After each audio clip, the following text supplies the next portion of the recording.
Bismillahirrahmanirrahim. Nahmaduhu ve nusalli ala rasulihil kerim. Amma ba'd. Assalamu alaikum urmatu telekörüçüler, jana radio oğuçular. Birinciden bütkül alamды жоқ жерден жараткан, ошол заттын буйругу менен таң атып та күн баткан, чыныгы жаратуучу Аллах Таалага чексиз мактоолор болсун. Жана пайгамбарыбызга жүрөгүбүздүн эң эле төрүнөн чыккан салаваттар жана саламдар болсун. Мактоо жана салаваттан кийин Аллах Таала сиз биздин ушул убакка чейин кылган кыраатыбызды, окуган намазыбызды, туткан орозобузду, берген садакабызды, деге эле ар бир кылган ибадатыбызды толугу менен кабыл кылган болсун. Ошонун негизинде пендечилик кылып, инсандык кылып, билип билбей кылган күнөөлөрүбүздү, чоң кылган жана кичине кылган күнөөлөрүбүздү, ачыктан ачык кылган, ошондой эле жашыруун кылган күнөөлөрүбүздүн бардыгына Аллах Таала түп тамыры менен кечирген болсун. Чындыгында Аллах Таала мээримдүүлөрдүн мээримдүүсү, Аллах Таала ырайымдуулардын ырайымдуусу, Аллах Таала кечиримдүүлөрдүн кечиримдүүсү. Аллах Таала эзелтеден бар, анын башталышы жок. Аллах Таала ар дайым болуучу, анын аягы жок. Аллах Таала тирүү, ал эч качан өлбөйт. Аллах Таала ар дайым туруучу, ал эч качан нуктабайт. Аллах Таала ырыскы берүүчү, аны эч ким кайтара албайт. Аллах Таала мына ушундай улуу зат. Урматтуу телекөрүүчүлөр жана радио угуучулар, бүгүнкүнү кайрадан сиздер менен мен Шарапов Бактыяржан. Бүгүн Абу Барза Аслами разияллаху анху риваят кылган пайгамбарыбыз саллаллаху алейхи ва салламдын кыямат күнүндө адам баласы 4 нерседен суралмайынча бир кадам таштоого эч кандай уруксат берилбейт деген хадиси туурасында сөз кылмакчыбыз. Андыктан 1,5 саат бою биз менен болуңуздар, алыстабаңыздар.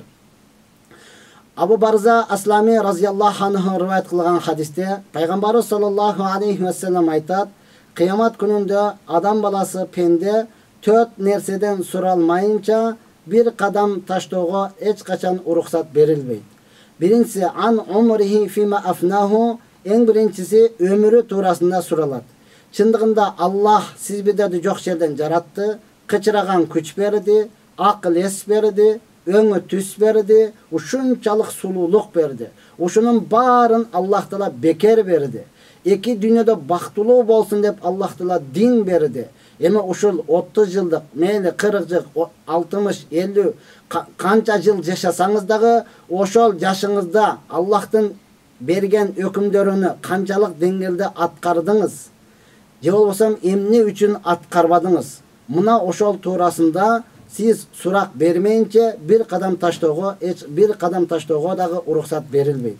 Андыктан урматтуу туугандар, Аллах Таала канчалык өмүр берген болсо, албетте аны эптеп эле жашап өткөрүш эмес, балким сапаттуу жашап өткөрүүнүн аракетин кыласыз. Болбосо кыямат күнүндө толугу менен ал туурасында сураласыз. Мына ошондон бүгүнкү күнү биздин таң калган жерибиз, канчалаган аталарыбыз мейли 60ка, 70ке чыгып, 60 жылдык юбилейин өткөрүп атат. Эгер ушул 60 жылда, мейли 70-80 жылда сиз мамлекетке деге эле өзүңүздүн диниңизге канчалык деңгээлде салым кошуп, канчалык деңгээлде мамлекетиңизди, элиңизди, жериңизди өнүктүрө алдыңыз? Эгер чынында эле бир канча өрүнөктүү иштерди кылып туруп, бүгүн ушул 60 жылдык юбилейиңизди кылып той берген болсоңуз, анда биз деле кубанат элек, биз деле үлгү алат элек. Аттың арман ушунча жылды канчасыны көчөдө кулап жатып, думалап жатып өткөрүп, бүгүнкү күнү келип туруп 60 жылдык, 70 жылдык той бергендигиңиз чынында эле бул акылга сыйбас, балким кыямат күнүндө толук жоопкерчиликтүү нерсе.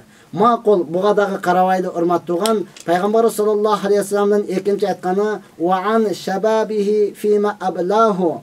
Экинчи, Аллах Таала адам баласынын жаштыгынан сурайт. Жаштыгыңыздан суралмайынча бир кадам таштоого эч качан уруксат берилбейт. Таң калыштуу, 60 жыл, 70 жылдык өмүрүңүздөн суралды, ошонун ичинден эле бөлүп туруп Аллах Таала жаштыгыңыздан сурап атат.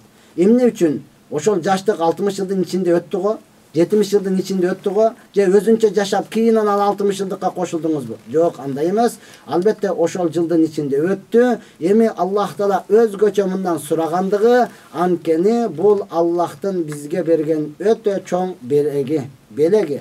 Аллах Таала жаштыкты берди. Эмне үчүн? Жаштыкта көзүңүз көрөт, кулагыңыз угат, тилиңиз келет, колуңуз кармай алат, бутуңуз баса алат. Жаттасаңыз, памятыңыз зейніңізге қала алат.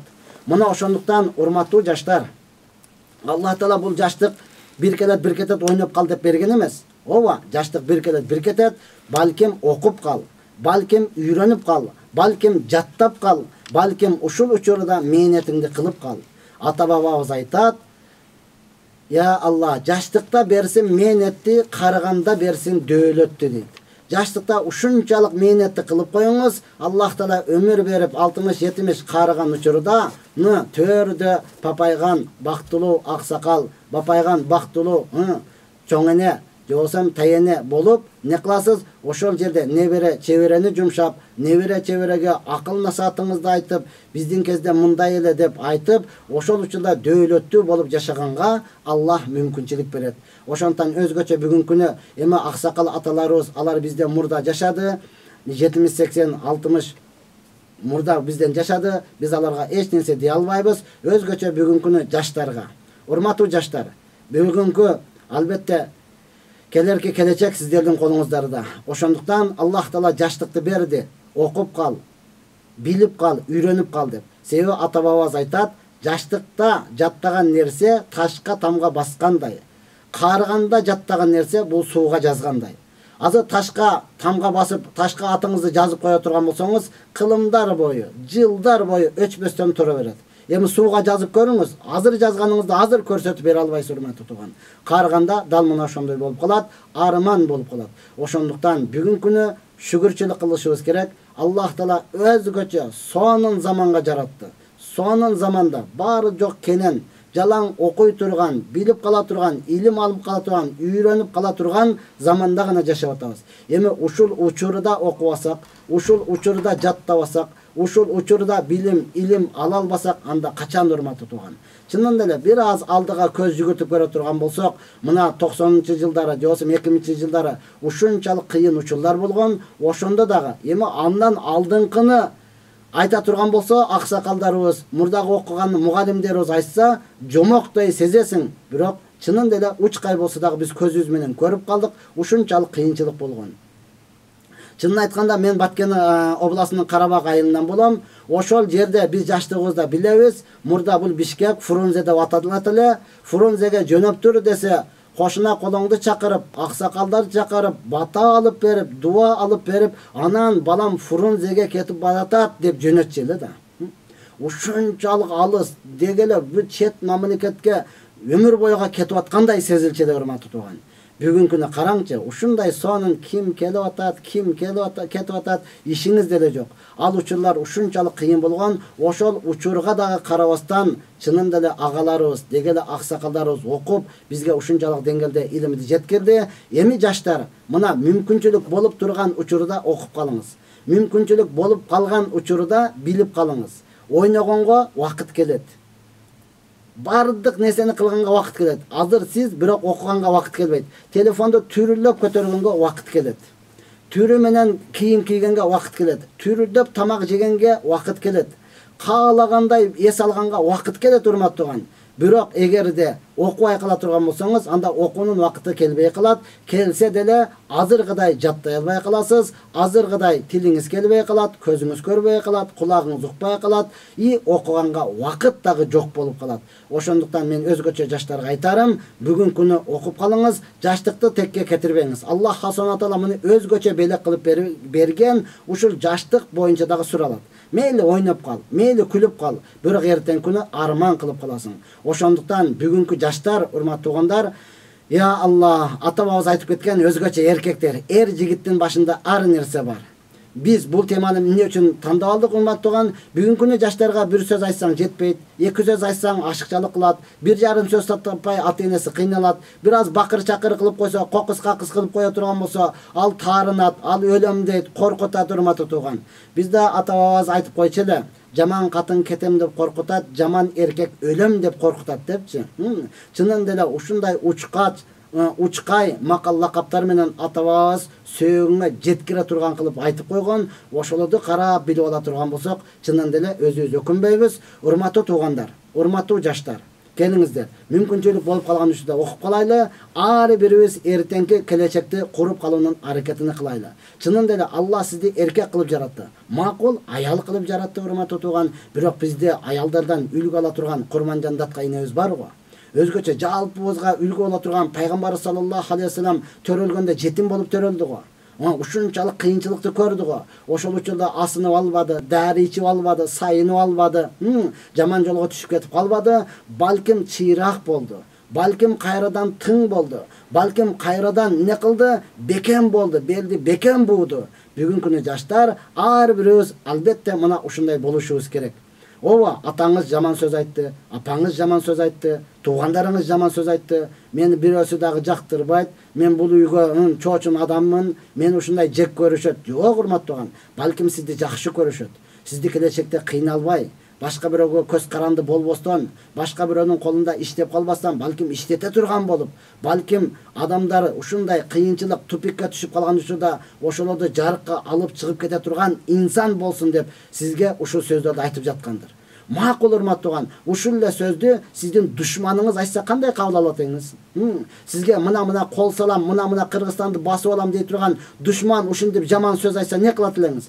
Кирип келгече мен ансыз деле өлүп калайын деп асынып алат белеңиз? Же болбосо ошол учурда эле душман кирип келиштен алдын эле дары ичип алат белеңиз?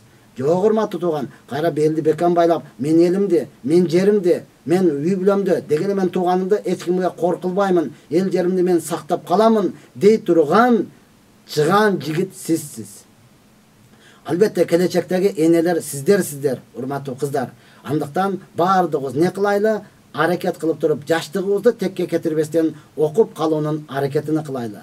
Жаштыкта, урматтууган, эр жигиттин башында ар нерсе бар. Ар кандай сөздөрдү угасыз. Мына ошентип барып, андан кийин турмуш өзү тарбиялайт деп коет го. Турмуш өзү бышырат.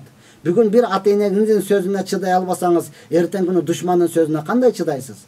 Душман басып алыш үчүн ар кандай жаман сөздөрдү айтат. Коркутуп көрөт, бир удардан чыкпайсың дейт, чертип койсом жыгыласың дейт, үйлөп койсом өлүп каласың дейт, казандай кылып көмкөрүп салам. Кыскасы, сен колуңдан эч нерсе келбейт, мен ата-бабаңды билем, алар кул болуп өткөн деген жаман сөздөр менен кылат. Бул учурда адам баласы, биз ушундай экенбиз, жеңилип калат экенбиз дебестен, балким белди бекем байлап туруп, жок, келсең көрсөтөм анан дегендей аларга эмне түрүнү көрсөтүш керек. Ошондон, урматтуу жаштар, сиз биздер ата бабабыздын айткан дегеле, я Аллах, бизден чоңдордун айткан насаатыны насаат деп билишибиз керек. Өзгөчө, урматтууган, эгер душманың дагы акыйкатты айтса, аны акыйкат деп билип туруп, ошону өзүбүзгө сын пикир катарында эмес, бизге сабак катарында, үлгү катарында ала турган болсок, албетте жакшы болот. Урматтуу телекөрүүчүлөр жана радио угуучулар, албетте бизге мына ушул түз эфирдесиз 77070694 номерине SMS аркылуу кызыктырган суроолоруңуз берсең болот.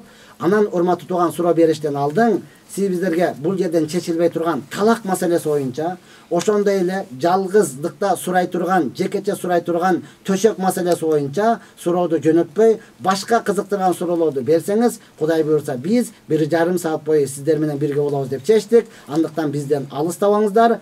Я Алла, биз баягы айткан хадисибизге келе турган болсок, ооба, өмүрүдөн суралат, жаштыгыдан суралат. Жаштыгыңызды текке кетирбеңиз, жаштыгыңызды окуп калыңыз, жаштыгыңызды сиз үйрөнүп калыңыз, жаштыгыңызды мээнетке арнап коюңуз. Жаштыгыңызды сиз, урматтуу тууган, ар бир айтылган сөздү менин пайдама, мен Кудай буйрса келечекте ушундай жакшы адам болом, келечекте ушундай эл башкарган, жер башкарган, дегеле элибизге, жерибизге салым кошкон жигиттерден, кыздардан болом, балдарды ушундай кылып жакшы тарбиялап чыгам деп туруп, белиңизди бекем бууңуз.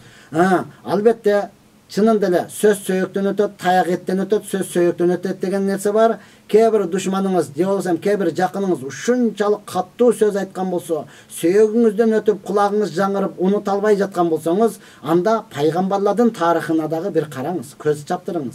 Пайгамбар Юсуф алейхиссаламга өзүнүн бир туугандары кандай душман болду. Өзүнүн бир туугандары Юсуф алейхиссаламды көрө албастык кылды. Өлтүрөбүз деди, кудукка алып барып таштады. Андан чыгарып алып туруп, кул бул, биздин колубузда кул болуп иштетет, өзүнүн бир тууганын кул кылып сатып ийди.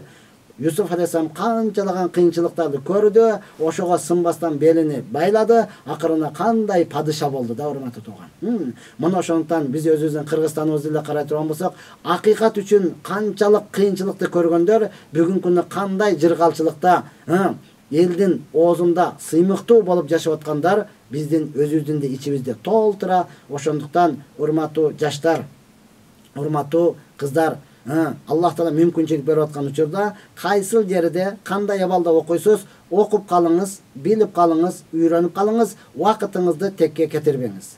Ойноп бир убагы менен жетишесиз, күлүп бир убагы менен жетишесиз. Азыр ойной турган, күлө турган вакыт эмес, балким окуп, үйрөнүп, мээнетти кылып кала турган вакыт. Буну текке кетирсеңиз, кыямат күнү Аллах Таала өзгөчө ушул маселе туурасында сурайт. Ошондо кандай жооп беришиңизди азыртан ойлонуп коюңуз.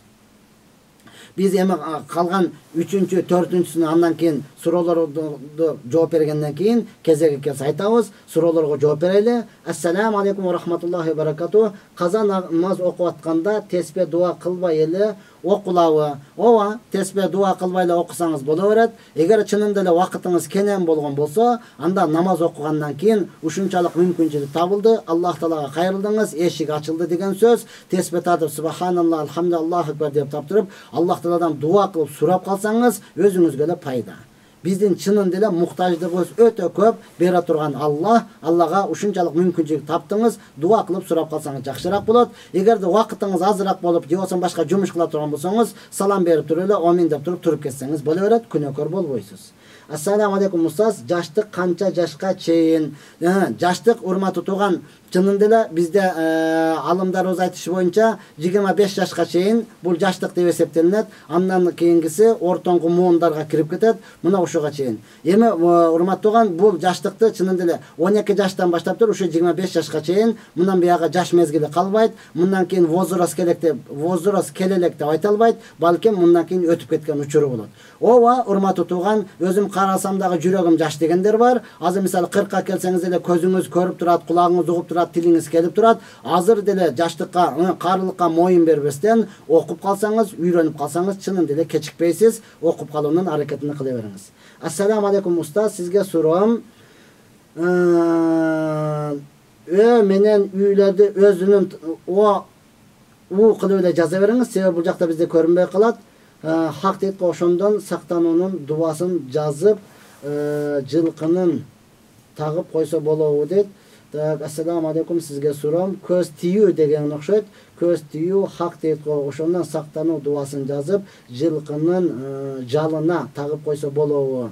Албетте көз тиүү хак, урматтууган, дубасыны жазып ого ийилип коюшлук менен ал эч кандай таасир бербейт. Балким дем салып коюңуз. Эрте менен кечинде өзүңүзгө өзүңүз дем салып жүрүңүз. Албетте көз тийишлик хак. Анан ал дуаларды жазып койгондо окулбаса ал эч кандай таасир бербейт. Анан бизде чынында эле эски адаттан калып калган көз мөнчөк тагып коет. Бул дагы чынында шариатка келгенде ошого ишене турган болсоңуз ширк болуп калат, күнөөкөр болуп калат. Андыктан ар бир адам өзү окуп, өзү амал кылсын.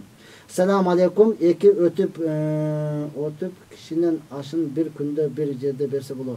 Esselamu aleykum. Eki ötüp ketken kişinin aşın bir günde berse bir yerde berse bulu degen okşoyt.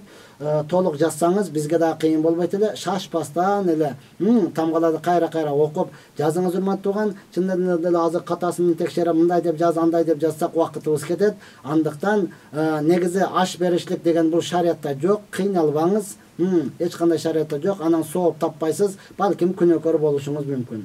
Саламатсызбы? Аял иштесе болобу? Күйөө алып берсе, алып бергенин милдет кыла берсе. Андай боло турган болсо, милдет кыла турган болсо, күйөөңүз менен келишиңиз. Мен дагы иштейин, чынында эле иштегенде дагы үйдүн өзүндө, өзүңүздүн үйүңүздө иштесеңиз болот. Ошол жерге эле азыр мисалы машинка алып келип алып туруп ошол жерде тиксеңиз болот. Же болбосо эле ошол жерден пышырып алып туруп балдарыңызга берип саттырып келсеңиз болот. Иштейт дегенде да сөзсүз көчөгө чыгышлык зарыл эмес. Сөзсүз башка эркектерге аралашышлык зарыл эмес. Ошондой милдет кылып аткан болсо, урматтуу тууган, анда өзүңүз эптеп үйдө эле бир нерселерди бышырып сатсаңыз, Кудайга шүгүр, азыр адамдар ала берет, ачка калганда ошого муктаждар бар, же бир нерсени жасап, тигип алып үйдө иштесеңиз боло берет, көчөгө чыкпаганыңыз жакшы. Nafsini кантып тыйсак болот, кененирээк айтып бериңизчи. Nafsini урматтуу тууган, чынында эле тыйганда Алымдарыбыз, устаздардан айткан, жей турган нерсени жебей коюңуз, болду, тыйылганы мына ошол. Анан нафси көбүнчө бул тарбияланат. Нафсини тарбиялаганда бул нафси орозо тутуу менен гана. Орозо кармала турган болсоңуз, нафсиңиз чынында эле тыйылат. Орозо кармала турган болсоңуз, нафсиңиз тарбияланат. Башка нерсе менен нафсини тарбиялаш кыйын. Себеби муну нафсини Аллах Таала жаратып туруп, сен кимсиң, мен киммин дегенде, нафс айткан сен сенсиң, мен менмин деген. Ошондо Аллах Таала бул нафсини 100 жыл отко кактаган. Ушунчалык азапталып, уайдат, болду, мен ким экенимди билдим, экинчи кайталабайм дегенде, тооба кылып деп чыгалып, кайрадан сен кимсиң, мен киммин дегенде, нафсы дагы айткан, сен сенсиң, мен менмин деп. Анан Аллах Таала аны 100 жыл дагы не кылган, муздак сууга, ушундай суукка тоңдурган, азапталып, уайдат, болду, экинчи кайталабайм, мен билдим деген, чыгарып алып кайра сураса, дагы эле ошол сөздү айтканда, Аллах Таала нафсини 100 жыл ачкалыкка таштаган. Мына ошондо гана нафсы 100 жыл ачка калганда айткан, я Аллахым, сен менин Роббумсуң, мен сенин кулуңмун деген. Бул нафси мына ушундай нерсе урмат тутулган, бир аз жыргачылыкты көрүп кала турган болсо эле, мурдудан эшек куртурду ыргый тургандай болуп текебер болуп калат. Бир аз кыйынчылык көрсө эле жалынып жалбарып калат. Андыктан нафсиңизди орозону көбүрөөк кармоо менен тарбияласаңыз болот.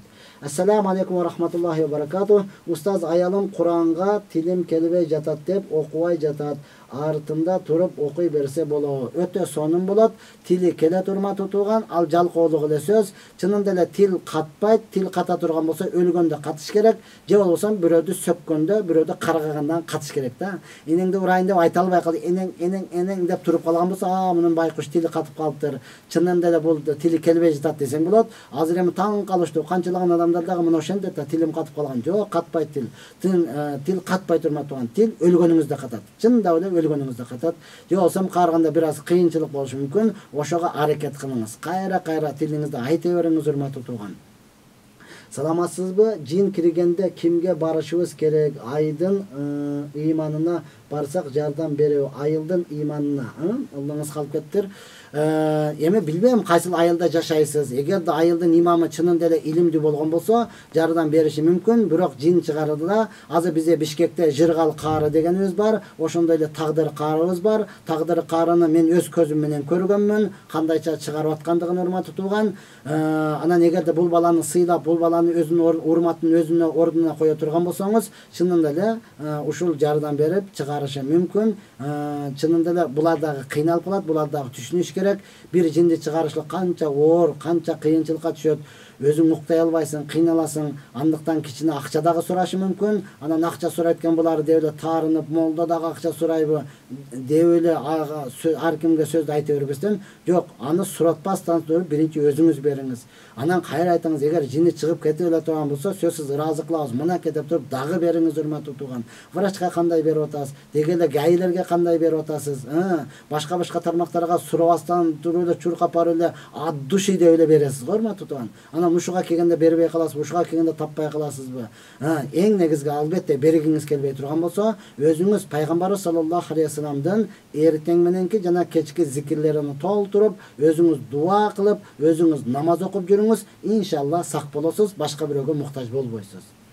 Ажеке, биз сизди жакшы көрөбүз. Эркектер бирдекеге таарынса эле арактан күчүн чыгарат, ошолорго бир мотивация берип коюңузчу, сураныч. Алла разы болсун. Амин. Мен дагы Алла үчүн сиздерди жакшы көрөмүн. Ооба, мындай эркектер дагы жок эмес. Мойнубузга алабыз, урматтуу тууган. Ошол эркектер тарабынан мен кечирим сураймын. Анткени ошол эркектерге бир-бирден барып мен айтышым керек эле. Мен бул акыйкатты жеткиришим керек эле. Бирок мен дагы болбогон, бир арзубаган жашоом менен гана алек болуп калып атам. Эми эркектер чынында эле таарына турган болсоң, урматтуу тууган, таарынсаң торбоңа зыян деп койчу эле. Таарынсаңыз өзүңүздүн чөнтөгүңүзгө зыян. Арактан күчүңүздү чыгара албайсыз. Арак сизден күчүнү чыгарат, урматтуу тууган. Сиз аракты кор кыла албайсыз. Арак сизди кор кылат. Арак пайгамбар саллаллаху алейхи вассалам айткан бардык жаман иштердин энеси деген. Бул эне болгондон кийин ушунча итке окшоп тууп салат жамандыктычы. Андан 5 бетер жамандыкка түшөсүз. Аны менен сиз адам болбойсуз, аны менен эркек дагы болбойсуз, урматтуу тууган. Эгер жаман сөз ука турган болсоңуз, мен эмне үчүн угушум керек? Кайрадан жакшылыгыңызды көрсөтүң. Мына сен айткандай болбойт, мен айткандай болот деп туруп, кайрадан бекем болуңуз, урматтуу тууган. Сиз аркага эмес, алдыга карай жылыңыз. Алдыга карай жылыңыз. Өзгөчө пайгамбарыбыздын үммөтү ар дайым жогорку деңгээлди көздөш керек. жогорку деңгээлде үмүт кылыш керек, ошого карай кадам ташташ керек, ошол оңолууга дегеле жогорку даражага эмне кылыш керек, умтулуш керек, урматтуу тууган. Саламатсызбы? Мен 1 жыл мурун 5 маал намаз окуп жүрдүм. Азыр окубай калгам. Кайта 2 маал окуп баштасам болобу? Кайрадан тез баштаңыз. Болобу эмес, фарыз сизге. 2 маал эмес, кайрадан ошол 5 маалды баштаңыз. Ооба, баштап кетиш үчүн сиз күнөөнү азыраак кылыңыз. Күнөөнү урматтууган, намазды таштап койгонмун. Жок, сиз намазды таштаган жоксуз. Намаз сизди таштап койду.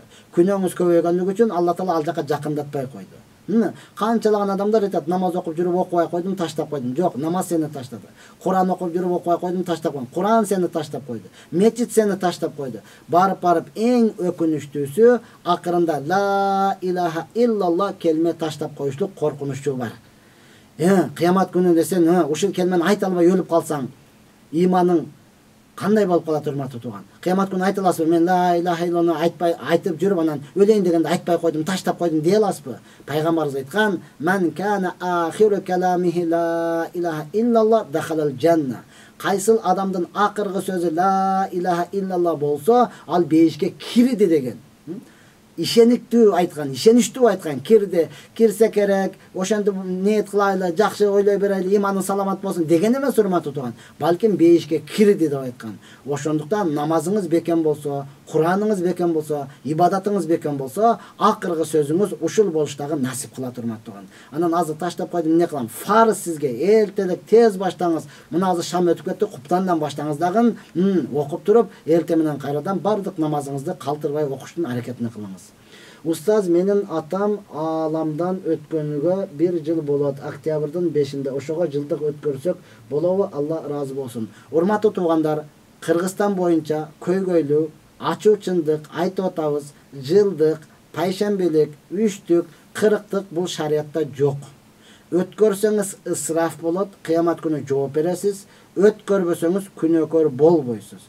Балким атаңызга 1 жыл болгон болсо, атаңызды ушунчалык жакшы көрө турган болсоңуз, атаңыздын атынан, колуңуздан келсе, мечитке жардам бериңиз. Болбосо жетимдерге, жесирлерге, кошуналар кыйналып атат, аларга жардам бериңиз. Мына кыш келип калды, урматтуу тууган. Бүгүнкү күнү канча көмүргө жетпей жаткандар бар, кыйналып аткандар бар, ооруп аткандар бар. Атаңыздын атынан соо атама тийсин деп ошого садака бериңиз. Мына ошол пайдалуураак бул дүйнөңүзгө дагы, ахиретиңизге дагы. Биздин айылда чоң эле аял бар, ошол элдерге дам салат, анан кирнелет, өлө кекирип, кусуп, ошентет, кирине чыгарганда өтө жаман көрөм, ошондой кылса, менин да көңүлүм айланат.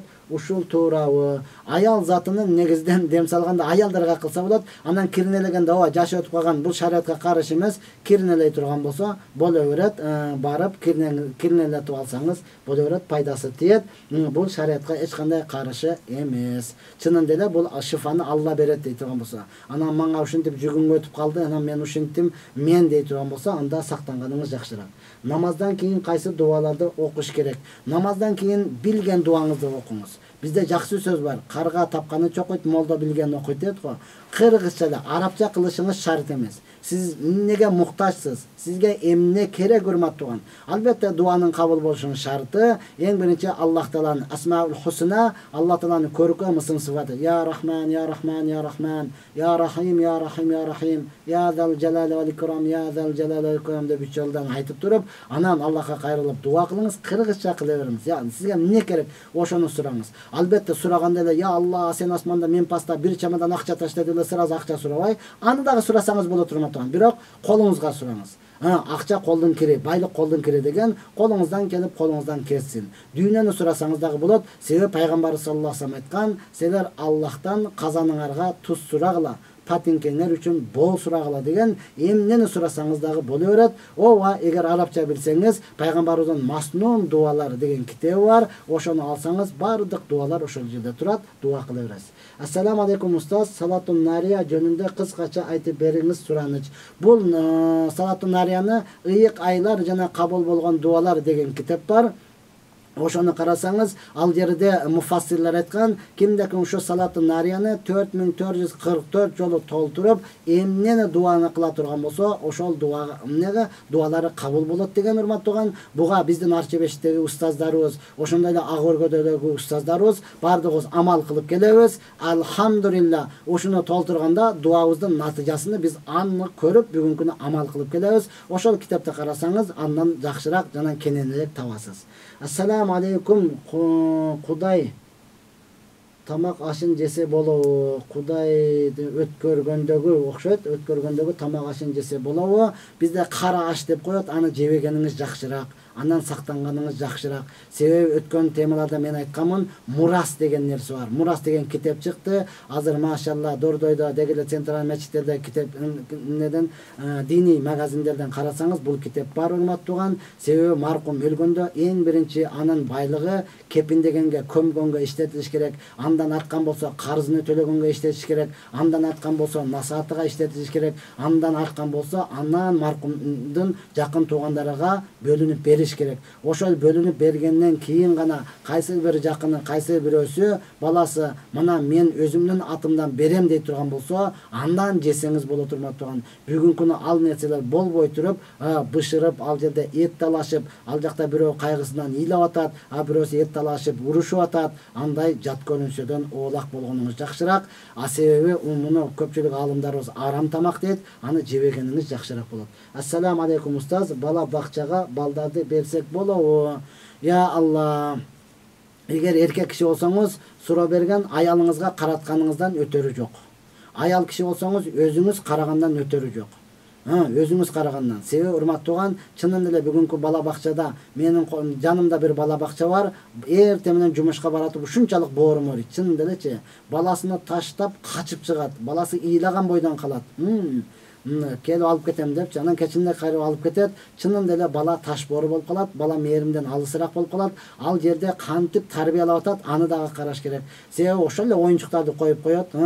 Ошол эле телевизорду коюп коет, тамагын берет, көрүп, ыйлабай эле жүрсө болду. Ал эмне менен чоңоюп атат. Ошондон эми зарылчылык болсо, чынын эле шарият буга каршы эмес.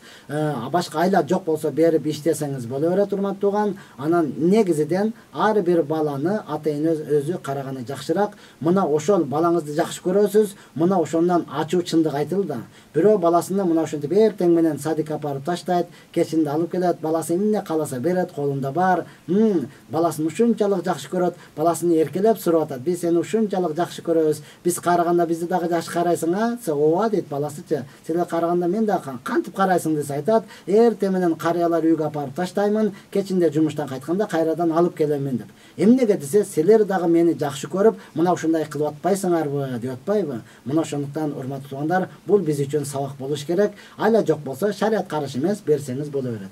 Ассаламу алейкум рахматуллахи ва баракатух. Хиджаб кием, узун юбкада жүдөйм, бала менен дене билинбеген шым кийсем болобу? Аны балаңыз баркен күйөөңүздөн сураңыз, бирок шым кийгениңиз жакшыраак эмес. Узун болсо тизеден бир аз астын ичиңизге шым кийип туруп, юбкаңызды бир аз жогорураак кийип алыңыз. Тизеден ылдыйраак болсун, анчалык көтөрүлүп кетпесин. Өтө жакшы хижаб кийгениңиз. Аллах таала ыйманыңызга күч-кубат берсин, сизге жеңилдик берсин.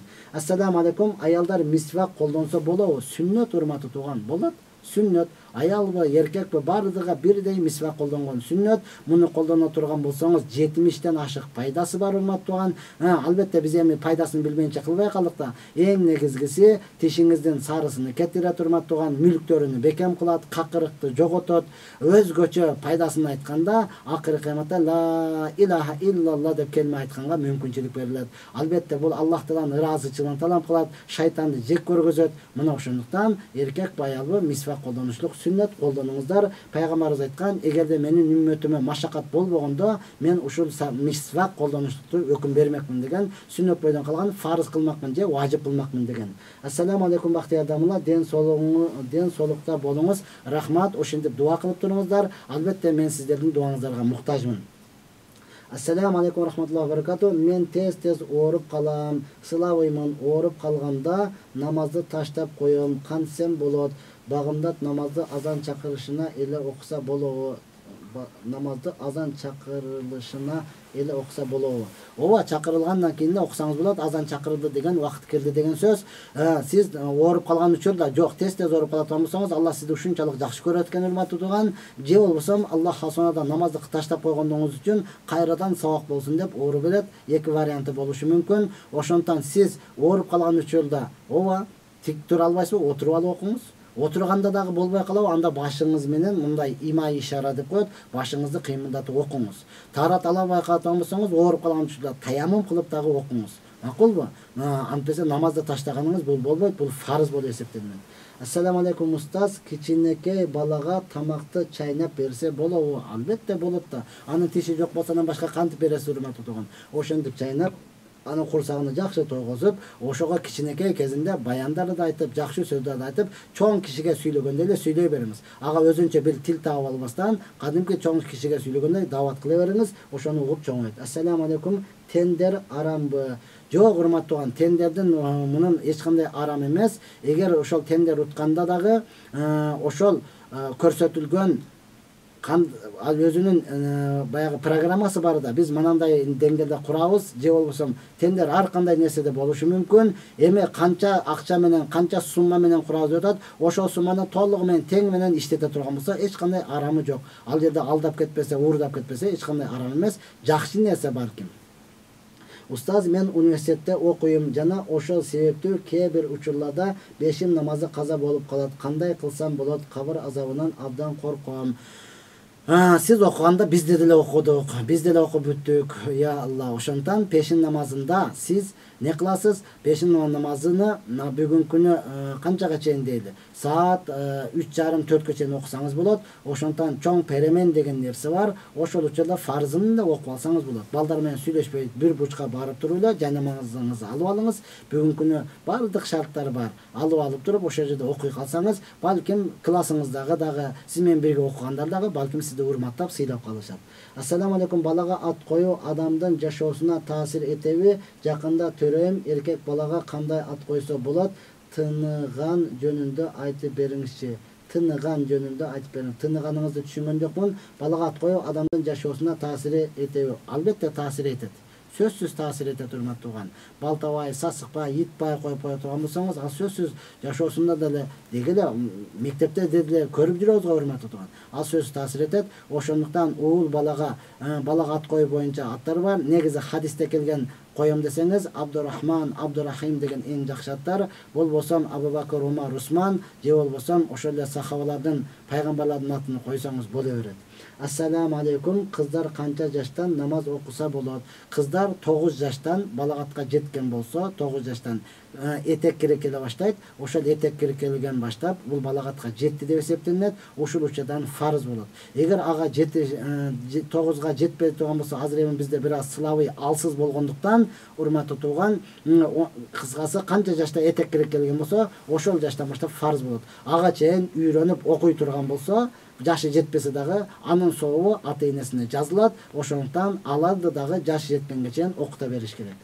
Шам намазы киргенден кийин канча убакыттан кийин каза болуп окулуп калат? Бүгүнкү күндө ошондой ашыкчасы менен эсептегенде бизде грубый деп коет го, бир жарым саатты кылсаңыз, андан кийин неме болуп калат, каза болуп калат. Балким ага дагы жеткирбестен өтө кыска вакыт шамдын намазы. Ошондуктан бизде жарым саат деп койсоң 40ка өтүп кетет, 40 мүнөт деп койсоң 1 саатка чоюлуп кетет го. Ошондуктан мүмкүн болуунча 20 мүнөт деп туруп ошого коюп окуганыңыз жакшыраак болот. Саламатсызбы? Менин биринчи жолдошум таарынышып кетип 2 жолу талак берген, анан кайра жашап кыздуу болуп ажырашып кеттик. 3 жылдан кийин турмушка чыктым. Биринчи жолдошуман турмушка чыгарда талак алган эмесмин. Эми кандай болот? Бул боюнча мен жана башында айтып өттүм, дагы айтам, ушул талак маселеси боюнча, дегеле төшөк маселеси боюнча жекече кайрылыңыз. Талак маселеси боюнча муфтиятка 15-кабинетке барыңыз. Эгер башка областта боло турган болсоңуз, ошол жерден казиятыга барсаңыз, ал жерден толук тактап, анан айтып, түшүндүрүп берет. Бул жерден биз аны түшүндүрө албайбыз, убакытыбыз дагы жетпейт. Буюрса, жакында төрөм боюнда бар аял кайсыл дуаны көп окуш керек жана кандай ат койсок болот? Уул балага сиз дуа кылып коюңузчу. Allah Taala özü жеңилдик берсин. Жеңилдик менен көз жарып алыңыз. Ул балага азыр айтып өттүк.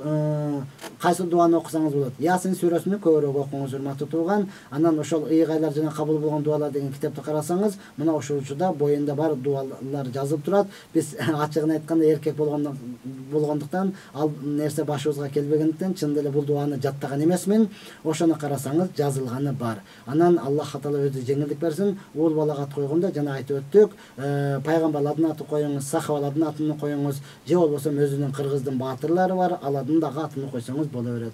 Түндөсү уктап жатканда раматылык тайнем өтүп кеткен түшүмө кире берет. Анан түшүмдө жаман түштөрдү көрө берем. Мисалы басырык басуу түштөр эмне кылсам болот.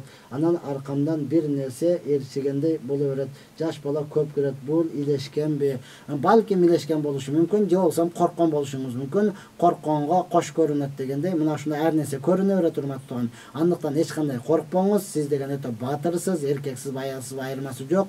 Баатырсыз. Сизди Аллах Таала өтө жакшы көрүп жараткан. Бизде ата-бабабыз айтып коет эле, түшүң түлкүнүн богу. Түш эч нерсени чечпейт. Ооба, жаман түш көрө турган болсоңуз, ойгонгондон кийин сол тараңда деңиз дагы, я Аллахым, мени шайтандын жамандыгынан жана ушул көргөн түшүмдүн жамандыгынан сактагын деп дуа кылыңыз. Кудай буйрса түш көрбөй каласыз.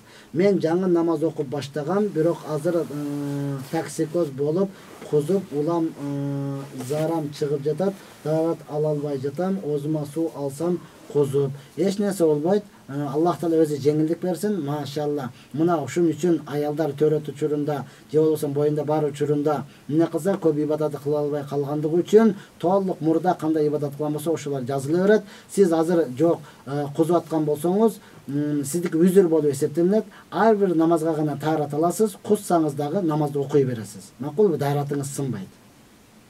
Ассаламу алейкум устаз, кандайсыз? Сизге ден соолук каалайбыз. Устаз, сизди дагы эфир дагы көп көрөлү. Ата энеме ден соолук каалап коесузбу? Ден соолук каала биздин каалабыз өтпөйт. Албетте дуа кылабыз. Аллах Таала ата энеңизге ден соолугуну таза койсун. Аллах Субхана Таала берген ар кандай жаман оорулардан өзү сактасын. Кудай буйрса дуа кылып турсаңыздар, биз дагы ушул сиздерге мүмкүн болушунча билген нерсебизди айтайлы деген жакшы ниетибиз бар. Алла эсен аман кое турган болсо, ар дайым эфирден көрүшүп турабыз. Хижап кийсем деген ниетим бар, бирок күйөөм каршы жолукту, артка салынса болобу? Үйдө салынсаңыз болот, көчөгө чыкканда алдыңыздан эгиңизден алып алганыңыз бул фарз болуп эсептелет. Күйөөңүзгө көбүрөөк мамиле кылыңыз. Эми мына ушундай да бир кем дүйнө деп коет го. Бирөөсү аялыны жолук салдыра албай атат, бирөөсү жолук салынса күйөөсү каршы чыгып атат. Сыноо мына ошондой. Бир адам айтат, аялыма 24 деди, же 17 жолу жолук апарсам акыры араң ошондо жолук салынды дейт. Я Алла, ошондон Аллах Таала күйөөңүзгө толук түшүнүк берсин, туура түшүнүк берсин, ар намыс, эркектик намысты берсин, аялдан кызгана турган эркектердин катарына кошсун. Молдонун дарегин берип коюңузчу, шураныз тагдыр молдонун. Анын дарегини мен чынында эле билбеймин. Азыр кайсы номерде жүрөт? Бул бирөөлөрдөн угуп калам, жалда жашайт дейт, бирөөлөрдөн угуп калам, ак ордодо дейт. Кыскасы кайсы жерде экенин чынында эле билбеймин. Аны сураштырсаңыз, жокту сурап атат дейт. Таап алсаңыз болот, Кудай буйрса. Ассаламу алейкум. Эркек киши чачы жыйылган аялдарды көрсө күнөө болобу? Чачы жайылган аялдарды көрсө күнөө болобу? Албетте күнөө болот, урматтуу. Ошондон биз кайра аракет кылабыз, көзүбүздү сактайлы деп. Аял киши чачыны жайып жүрүдү дегени бул авраты ачык жүрөт деген сөз, урматтуу. Чач бул авратка, уяттуу жерге кирет. Шымы жок кандай жек көрүнөт? Шариат боюнча жолугу жок, мына ушунчалык деңгээлдеги күнөө болуп эсептелет. Ошондон биз эркектерге дегеле өзүбүзгө дагы Аллах Таала амал кылганга мүмкүнчүлүк берсин. Көзүбүздү кайра сактайлы дейсиң. Мына ушундай экен да. Бул жакты карабай, жерди карасаң, жерде деле бир жалаңач пакет жатат да. Бүгүнкү күнү мына ошондон ушунчалык сыноодо калган учурубуз. Аллах Таала ар бирөөнүн иманына күч кубат берип, бардыгы Аллах Таала күнөөлөрдөн сактаган болсун. Ассаламу алейкум устаз, балам төрөлгөнүнө 1 ай болду. Азан айтыла элек. Эми айтырсак болобу же аял киши айтса болобу? Эми айтырсаңыз боло берет. Күйөөңүз айтсын, бир тууганыңыз эркектердин айтканы жакшыраак болот. Азыр дагы айтсаңыз жакшы болот. Негизиден төрөлгөн күнү айтылыш керек алчы. Себеби 1 ай баланы кыйнадыңыз деген сөз. Biz ajrашып кеттик, кызыбыз бар, анан дагы балалуу болобуз деп бола албай жаттык элек. Күйөөм кетип калды, башка аял алып телефондон талак берген. тиеби. Бул боюнча муфтиятка барыңыз, ошол телефондон берген жазууну өчүрбөстөн апарыңыз, манал кандай болот деп туруп ошол жактан чечип берет. Ассаламу алейкум устаз, эмчектеш бир тууган махрамбы же махрамбы? Махрам болот, ал кадимки эле бир тууганыңыз болот, урматтуу тууган. Эмчектеш бир тууганыңыз, ал чынын деле өзүңүздүн бир тууганыңыздай болуп эсептелет, махрам.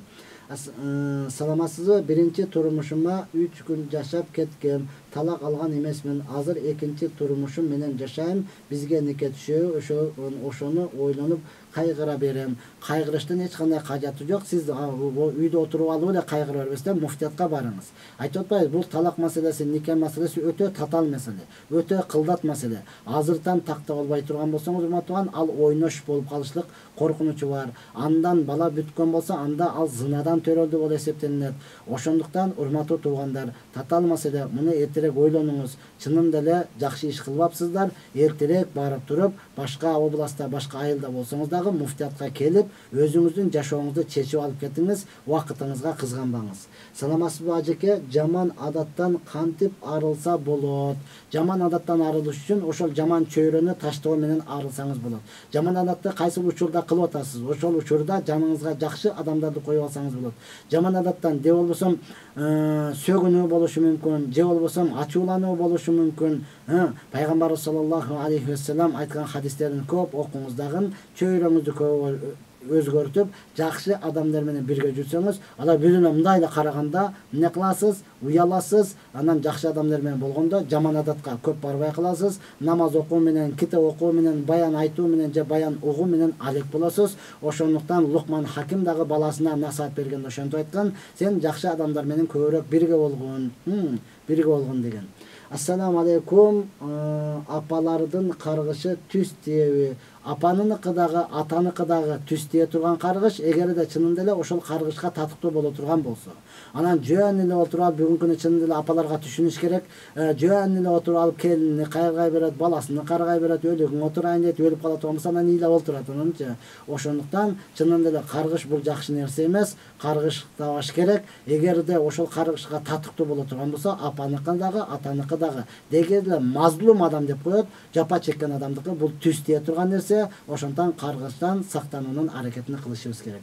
Ислам дининде тагдыр жөнүндө кандай түшүнүк бар? Пешенебизге бардыгы жазылып койгон дейбиз. Демек адам бузуку болсо дагы ал дагы пешенебизге жазылганбы? Деги эле тагдыр жөнүндө түшүнүк берип кетиңизчи. Албетте тагдыр бул татаал маселе. Ислам дининде бул тагдыр туурасында айткан, урматтуу тууган. Андан кийин биз тагдырды Куран хадис менен билебиз. Тагдырды биз анан өтүп кеткенден кийин гана билебиз. Азыркы учурда билбейбиз, урматтуу тууган. Азыр карасаң, адамдар айтат, мага ич деп жазган болуп. Ооба, бардыгы пешенеңизге жазылган. Бирок эки вариант жазылган. Эгер сен дин менен жашай турган болсоң, манандай такуу адам болосуң, бактылуу болосуң. Динсиз жашай турган болсоң, манандай бузук болосуң, ителе болосуң деп жазылган. Ошондуктан, урматтуу тууган, өзү тандаш керек адам баласы. Анан ичип алып ит болуп мен тагдырыма жазылган болсо не кылайын? Жок, урматтуу тууган. Көбүнчө мен жаштарга, эркектерге ушуну мисал берем да. Анда тагдырыңа жазылган болсо, үйлөнгөндөн атасың, ана көчөдө жүргөндө бомбушканы, же болсо ошо бузук кызды алып алса, кое, менде деле акылым бар, кичине бир жакшырагын карайын, имандуусуну карайын дейт. Баары жазылган, ала бер десең албайт анычы. Ошондой эле жаман адамга тие бер десең тибет, кое, менде деле кичине неме бар да депчи. Бар боло турган болсо, урматтууган, ошону азыртан иштетиңиз дагы, жаман нерсени таштап туруп, жакшы жага басылып кетишлик бул өзүңүздүн колуңуздан. Биздин шариатта этикатыбызда айтылган, акыйдада айткан: "Муридул хайра ва шарра кабихан, валакин лайса ярза бил махали". Ооба, жакшылык, жамандыкта бардыгы Алланын каалоосу менен болот, бирок жамандыкка Алла Таала эч качан ыраазы болбойт деген. Ошондуктан бардыгыбыз жакшы жашоону каалайбыз. Ошол ичимдикти өзүңүз таштаңыз, жаман жолду өзүңүз таштаңыз, жакшыга баша турган болсоңуз, Алла Субхана Таала ошол бактылуулугуңузду ошол жагдан жазган. Устаз, атам менен апам урушуп кетти. Апам 4 жылдан бери келбей атат. Биз атамын колундабыз. Биз кыйналып кеттик. Бизге жардам бере аласызбы? Апам менен атам жараштырып бериңизчи. Макул, мага жолугуңуздар. Мен аракет кылайын, урматтууган, колумдан келишинче мен аракет кылып айтып көрөйүн. Анан эгер макул деп буга турган болсо, өтө жакшы. Себепчи болуп кала турган болсом, колумдан келишинче аракетимди кыламын. Ассаламу алейкум устаз, ушу Дордой жактагы жакшы молдо бар дешет. Жин чыгарат деди эле. Сиз билсеңиз номерин бере аласызбы? Дордой жактагыны билбейт экенмин, бирок Дордой жактагыны сиз жакшы деп атасыз. Мага бирөө арызданып келди, жакшы эмес экен урматтуу тууган. Себеби бир аз көз ачыктык кылабы дегеле, ал кайсысын айтып атат билбейм. Дордой тараптан бир арыз түштү эле, мен билбейт экенмин, ал ким экендигин, анан нөмөрү дагы менде жок. Менин жакшы деп билгеним мына ушул жакшы Жыргал кары, муну Чубак устазыбыз да раматылык айтып жүрөт эле. Андан кийин тагдыр молдону өз көзүм менен көргөндүгүм үчүн гана мен ишеничтүү түрдө аны айтып атамын. Мына ошолорду тапсаңыз жакшы болот. Россияда ошол жердин тургундарынан мечит сурайын десек, мечит жок. Ошондо кай жакты карап намаз окуш керек, Кабаны табыш керекпи же күн батышты карап окуш керекпи? Урматтуу тууган, Кабаны караңыз, кыбла тарапты караңыз. Күн батыш ар жерде ар жакка карап батат. Анан кышында бир жакка батат, жазында бир жакка батат. Ого карап эле жылып жүрө берсеңиз болбой калат. Ошондон Каба тарапты табыңыз дагы, ошол жакка карап окуңуз. Ассаламу алейкум устаз, балам намаз окуп атып, намазын таштап коюптур. Ишке байланыштуу дейт. Ишке байланыштуу болотон болсо, анын иши ага жакшылык алып келбейт. Ишке байланыштуу болотон болсо, ал ишиден береке таппайт урматтуу тууган. Мына ошондон жалпы эле мусулмандарга эскертүү, эгер кайсыл жерде сизди урматтуу тууган ишиңизге байланыштуу намазыңыз калып кете турган болсо, же болбосо ошол ишиңизде намазга уруксат берилбей турган болсо, андай иште иштегенден көрө иштебей койгонуңуз жакшыраак болот. Намазды окуп туруп Аллахтан жакшы дуа кылып сурасаңыз, Аллах Таала бүгүнкү күндө бардыгы түшүнүп калды, бардыгы дин менен жашап калды урматтуу тууган. Намазсыз жашоо болбойт экендигин билип калды. Ушул учурда дагы ишке байланыштуу деп таштап койсоңуз, анда кыямат күнү өкүнүп каласыз. Намазыңызды кайрадан баштаңыз. Ассаламу алейкум, кечиресиз, насты кантип таштасам болот? Намаз окуйм, 5 убакыт нас чексе дарат бузулабы? Албетте, бул даратты насты чекпей койсоңуз таштайсыз, сатып албай койсоңуз, же болбосо чеккендерден алысыраак болсоңуз урматтуу тууган таштайсыз. Анан нас чегерде мындай ойлонуңуз да урматтуу тууган. Ошону туалетке кирип алып чегесиз да, туурабы? Акыл эстүү адамсыз. Эмне үчүн туалетке кирип оозуңузга конфет салып алып отурбайсыз да? Ошону салып алып кайфта отурасыз да? Бул акылсыздык урматтуу тууган. Андан кийин бул даратты сындырат дегенге бизде Куран хадисте эч кандай далилибиз жок. Андан кийин негизиден насты, даратты бузат качан жаңы чегип баштаган болсо. Себеби денеден суу чыкса, бул даратты сындырат. Мынан эриниңдин астыга таштайсың да, ошондо аны жарып берет. Себеби ага кара тамеки, күл, акиташ, башка ачык нерселерди кошот. Муну жарып берип, бул дене этиңизден суу чыккан болсо, даратыңызды сындырат. Анан бул жагы таасир бербей калып, тилдин астыга таштай тургандар бар экен, буларды биз сындырат деп айта албайбыз. Ассаламу алейкум, көк бет жалкоо аялдан качан чыгарга эркектерге тарбия иретинде насаат айта кетиңиз. Ассаламу алейкум, көк бет жалкоо аялдан качкан бекен, эмне экен? Качан чыгарга эркектерге тарбия иретинде насаат айтып кетиңиз. Арак ичкен арам экенин билип туруп ичкендерге кыяматта кандай жаза каргыш бар? Буларга албетте булар каргышка калган. Буларга урматтуу тууган мээрим жок. Арак ичип эң жаман өлүм мас болгон абалда өлгөнү. Эң жаман өлүм туалеттин ичинде олтуруп өлгөн. Эң жаман өлүм дискотекада ойноп жүрүп өлгөн өлүм. Мына ошондуктан 10 түрлүү адам арактын себебинен 10 түрлүү адам каргышка калган. Мына ошондуктан аны билип туруп иче бергендерге өздөрүнөн көрсүн. Аллах Субхана Таала иманына күч-кубат берсин, аны таштап эртерээк ибадатка келсин.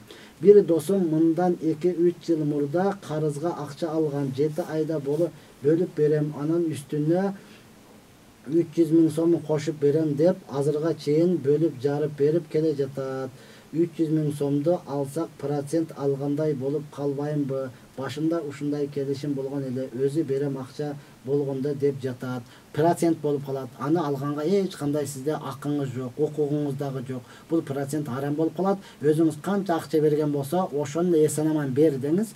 Бөлбөй, күнүгө 1 сом, 2 сомдон кылып, анын дагы берекесин кетирбей, толук эле менин акчамды бер, мен дагы бир жерге жакшы иштетип алайын. Ал 300 000 сомун өзүң эле кут кылсын деп туруп, аны албай коюңуз. Men Moskvada 4 yıl bir жерде çıkpay işledim. Бирок жакшы işledim. İşlеген жеримде көтөрүлдүм. Көрө албаган адамдар репутациямны булгашты, сойку деп жала жаап. Бирок Алла турат. Мен кыз бала боюнчаман. Аллаху акбар. Албетте биз сизге ишенебиз. Сиз кыз бала боюнчасыз. Аллах Таала көрүп турат. Жала жапкандар булар кыямат күнү толугу менен жооп берет. Эми Аллах Таала сиз ушунчалык таза, жакшы көтөрүлгөн, жакшы кыз болгондугуңуздан чынында эле көрө албаган душмандар бар. Ага эч кандай сынбаңыз. Кайра башка ишке кирип алып, ал жерден дагы мына ушундай көтөрүлүңүз. Өзүңүздүн ар намысыңызды бекем сактаңыз. Биз сиздей кыздарыбыз менен, сиздей карындаштарыбыз менен сыймыктанабыз. Мына сиз менен сыймыктанып, сизди ааламга жары салса болот. Аллах субханаху таала чынында эле бул үммөттү ушундай жакшы көргөн. Айша энебизге дагы ушундай доомат түшкөн. Айша энебизге дагы доомат. Айша энебиз 3 күн ыйлап жатып калдым дейт. Мен ыйлап жатып ушул өпкөм жарылып өлүп калат деп ойлогонмун, бирок Аллах Таала өзү Кур'ан аят түшүрүп, бул Айша таптаза деген. Эми бүгүнкү күнү биздин учурда пайгамбар жок экен, сиздин таза экендигиңизге аят түшпөйт экен, бирок кыямат күнү бар, сөзсүз жала жапкандар алар жооп берет. Сиз эмне кылыңыз? Белди бекем байлаңыз, мындай сөздөргө эч кандай көңүл бурмаңыз. Ассаламу алейкум устаз. Менин апам 2 жыл мурда кайтыш болгон. Апамды сагындым. Апам түшүмө кириш үчүн эмне кылсам болот? Аны сагынсаңыз эмне кылыңыз? Көп зикир кылыңыз. Апаңыздын көп жакшылыктарын айтыңыз. Анан аны түшүдө көрүштүк. Мен эч нерсе чечилбейт. Апаңыз түшүңүздө көрбөй эле кыямат күнү Фирдаус бейиште көрүш үчүн апаңыздын жакындары менен Айшене деп коебуз го. Ошолор менен көбүрөөк катташып, апаңыз туурасында жакшылыктарын айтып, анан өзүңүз күнөөдөн сактанып, көбүрөөк дуа кылып, соону апаңызга, Кур'ан окуп, соону апаңызга садака кылып, соону апаңызга багыштаңыз. Кудай буйрса, бул дүйнө вакытынчалык, аз убакыт калды. Баарыбыз барабыз. Иншалла жалпы ошол бейиште көрүштү Алла Таала насип кылсын. Мен Сенамет центрга 4 жылдан бери барам. Жин кирип, бирок дагы эле ооруп турам. Кармап турат, кантип айыгам. Сенаметке кайра барам, кеңеш бериңизчи. Ооба, ал жерге баргандан кийин, ошо Сенаметте жакшы карылар бар. Ооба, жин чыгарган ал жерде да кайса болот экен. Туура, ал жерде да жакшы карылар бар. Барыңыз, андан кийин өзүңүз ошолордун дуасын алып туруп, Куранны кайсы аяттарды окуп дем салып атат, кайсы сүрөлөрдү окуп дем салып атат, ошолордон үйрөнүңүз дагы өзүңүз эртең менен кечинде ошолорду дем салып туруңуз. Анан амалга бекем болсоңуз, Кудай буйрса, Алла сизди жакшы көрөт экен. 4 жылдан бери болсо, сизге сыноо берип атат, даражаңызды көтөрүп атат.